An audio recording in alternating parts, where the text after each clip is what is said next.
Hare Krishna, my name is Balaram Das, and today I'm starting a series of talks based on a seminar given by Bhakti Caitanya Swami.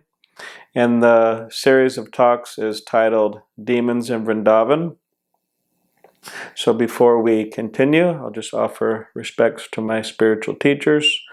Om Jnanatimirandasya Gyananjana Shalakaya Chakshulanmilitam Mena Tasmai Shri Gurave Namaha Vancha Kalpadribhishcha Kripa Sindhubevacha Patitanam Pavanebhyo Vaishnavebhyo Namo Namaha.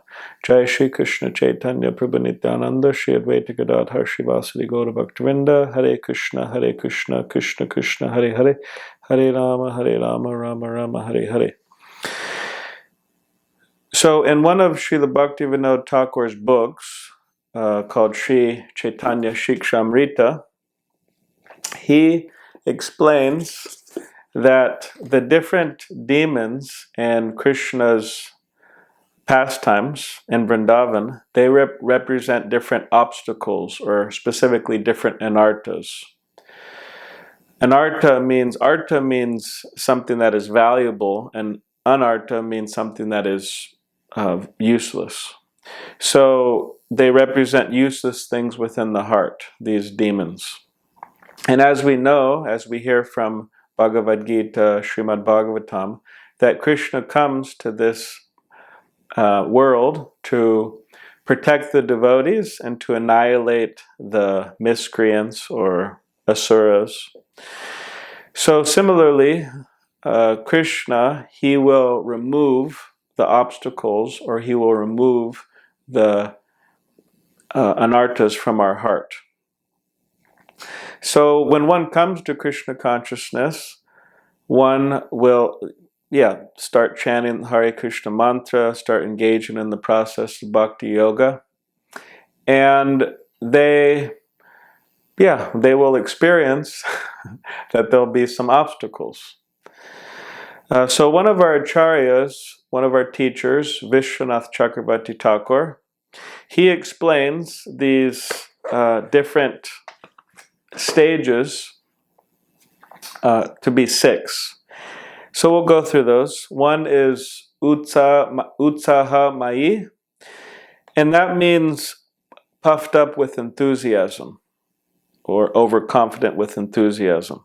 And he gives the example of a young child. A young child means 8 years old, 10 years old.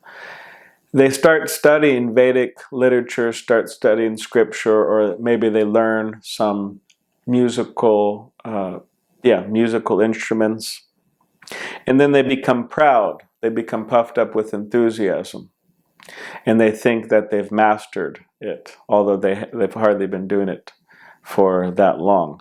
So similarly, the idea is that within Krishna consciousness, someone may come to the path of bhakti, and they start engaging in the process, and they may become proud, thinking that they have reached the perfection or come close to reaching the perfection. So Utsaha Mayi.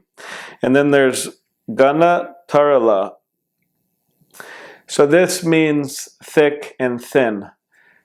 It means that sometimes someone is very enthusiastic, someone is very determined to, for example, get up early in the morning and do their early morning chanting of Hare Krishna, or to follow certain other spiritual principles. But sometimes they fail, so it's thick and thin. And the next one is Vyudha Vikalpa, which he explains to be mean that one thinks that, yes, I will stay single and I will serve Krishna as a single person. So one is thinking like that. But then one thinks that, well, maybe I should get married.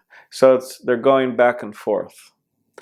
They have a tendency to listen to the fickle mind, going back and forth.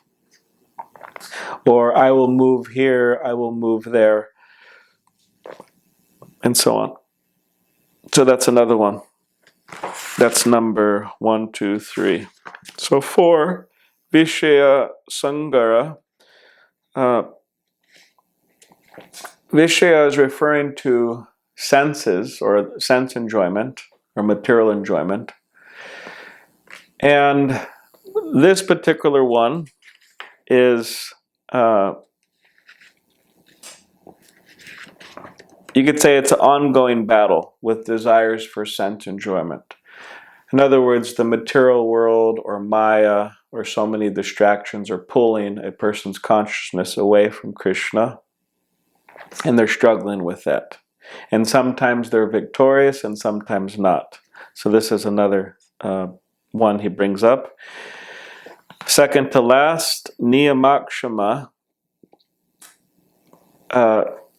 is explained to be the inability to follow rules, regulations, or specifically the inability to improve one's bhakti. They resolve that today I will chant so many rounds on my beads of Hare Krishna. Today I will offer so many obeisances. Today I will stop listening to worldly people, but they have a hard time giving that up. Now the last one, Taranga Rangini, means that just as the idea is that the bhakti, it's a creeper, it's a plant of devotion. So along the plant, weeds grow up. So one of these weeds that grow around the creeper, that can go around the creeper, are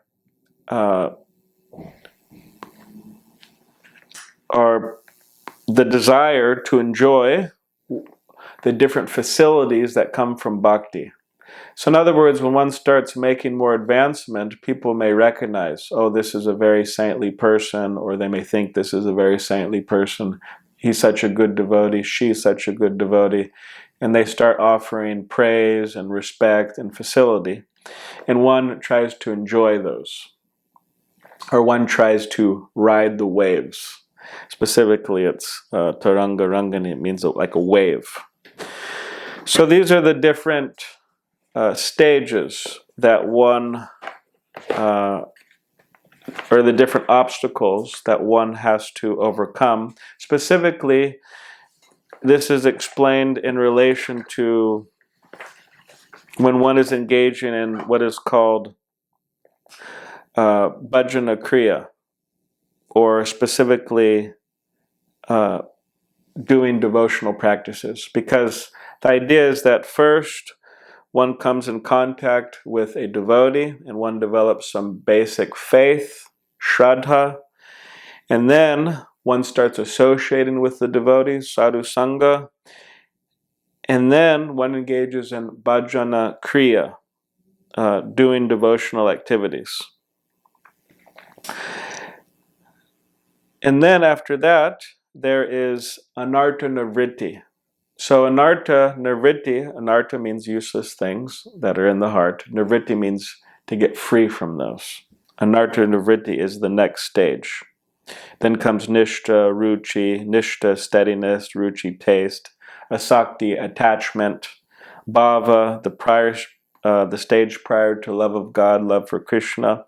Then finally prema, pure love for Krishna. So this is explained in the Bhakti Rasamrita Sindhu, or as Srila Prabhupada translated it, the nectar of devotion. So when one is making progress in bhakti, going through these different stages, there's a stage called anartha nivritti. We're engaging in devotional practices, and sometimes we're struggling, like we just described these 6 different stages. And then there's removal of anarthas, the clearing of anarthas. So, Madhurya Kadambini, Vishwanath Chakravarti Thakur, in this book, Madhurya Kadambini, he explains that there are 4 types of anarthas, and he explains their origin. So one is from past sins or past immoral activities against the laws of nature, against the laws of God. So that produces a particular anartha. And what is that anartha that it produces? Well, if one engages in immoral or activities against the laws of God, against the laws of nature, just objectively wrong activities, an anartha, or a contamination that appears in the heart based on those previous sins or activities, is that one has a desire to again engage in those. So that's an anartha that comes. And specifically, it says that it produces 5 kleshas, or 5 miseries. Those are ignorance, false ego. So false ego meaning I do not see myself as a soul, I see myself as a body. I do not see others as souls, I see them as body. I cannot see the spiritual nature of things. So false ego, attachment, we become attached to that which is not worth being attached to, namely material things that bring us unnecessary suffering. Attachment, hatred, and fear of death. So these are the things that come from previous activities, sinful activities, as it's translated. But there's also anarthas within the heart that come from previous pious activities or previous good activities. And what is that? Practically speaking, that is attachment to living a good life, a clean life. What Krishna explains in the Bhagavad Gita to be sattva guna, without Krishna in the picture. So too much attachment to living a good life, or sometimes it's also described to be attachment to mukti, or liberation, trying to become free from the suffering of life, in a sense that we want to avoid, you could say, taking on difficulties for spiritual advancement, for example. Just rather live a good, comfortable life. So these are anarthas that come from sinful, anarthas come from pious works. Now there's also anarthas that come from aparad. And specifically, there's different types of aparad. Apa means without, and Radha means without Srimati Radharani, Krishna's consort, without her mercy. So we can commit so many different aparads. One aparad that is committed is the 10 offenses to the holy name. They're listed. 10 offenses to blasphemy the devotees, to criticize the devotees, to chant inattentively, and so on. There's 10 offenses. Another offense is guru aparad. We offend the guru. So in this way, there's so many different aparads we can commit. And it says that if we fail to get free of these aparads, then the anarthas in our heart will increase. Which means that our desires for material enjoyment, our desires to, you could say, relish these anarthas, these useless things in the heart, will increase. We will lose interest in Krishna consciousness, etc., and so on.